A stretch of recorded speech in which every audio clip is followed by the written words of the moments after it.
चे रिपोर्ट्स आपण पाहणार आहोत। वंचित बहुजन आघाडीचे अध्यक्ष प्रकाश आंबेडकरांनी काँग्रेसचे डिपॉझिट जप्त होईल अशी भविष्यवाणी केलेली आहे आणि महाविकास आघाडीसोबत जाण्याचे संकेत देत असतानाच आंबेडकरांनी टीका केली आहे। त्यामुळे आघाडीचं नसल्याचं स्पष्ट झाल्याचा टोला सत्ताधाऱ्यांनी लगावलाय। पाहूयात।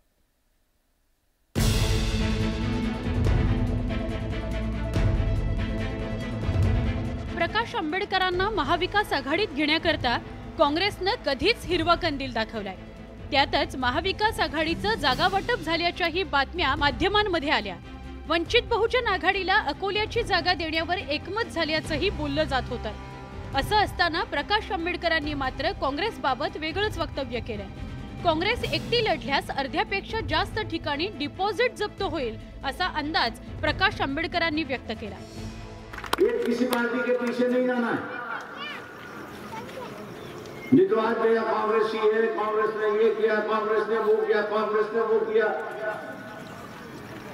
आज आधा से ज्यादा अगर कांग्रेस अकेले लड़ती है तो आधे से ज्यादा सीटों में कांग्रेस के डिपॉझिट जब्त हो जाए। मतदारांनी काँग्रेस सोबत जाऊ नये असं वक्तव्य केल्याने काँग्रेसच्या नेत्यांना धक्काच बसला।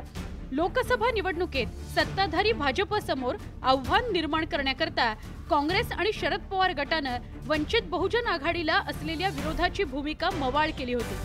पण त्यानंतरही प्रकाश आंबेडकरांनी काँग्रेसवर तोफ डागली। परिणामी काँग्रेसच्या नेत्यांनीही जोरदार पलटवार केला। जेव्हा निर्णय होईल त्यानंतर याबद्दल काय आम्हाला बोलता येईल, तोपर्यंत काय बोलणार। परंतु ही जी वाटाघाटी चालली आहे ते यशस्वी व्हाव्या असं मला मनापासून वाटतं। कारण सगळ्यांना एकत्र घेतल्याशिवाय ही जी समोरची शक्ती आहे त्याला हरवणं कठीण आहे किंवा त्याला तोंड देणं देखील कठीण आहे।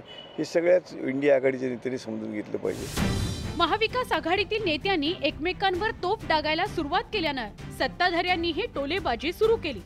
प्रकाश आंबेडकरांच्या वक्तव्यामुळे आघाडी नसल्याचं स्पष्ट झाल्याचं वक्तव्य शिवसेनेचे प्रवक्ते संजय शिरसाट यांनी केलं। कसली आघाडीची बैठक आली?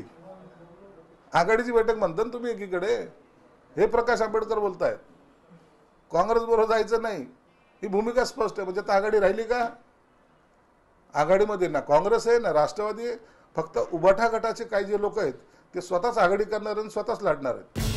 लोकसभा निवडणुकांची कधीही घोषणा होऊ शकते, मात्र त्याच वेळी महाविकास आघाडीतील घटक पक्ष एकमेकांना सल्ले देताना जिव्हारी लागणारी टीका करतात। यामुळे आघाडीच्या धर्माला तडा गेलाय।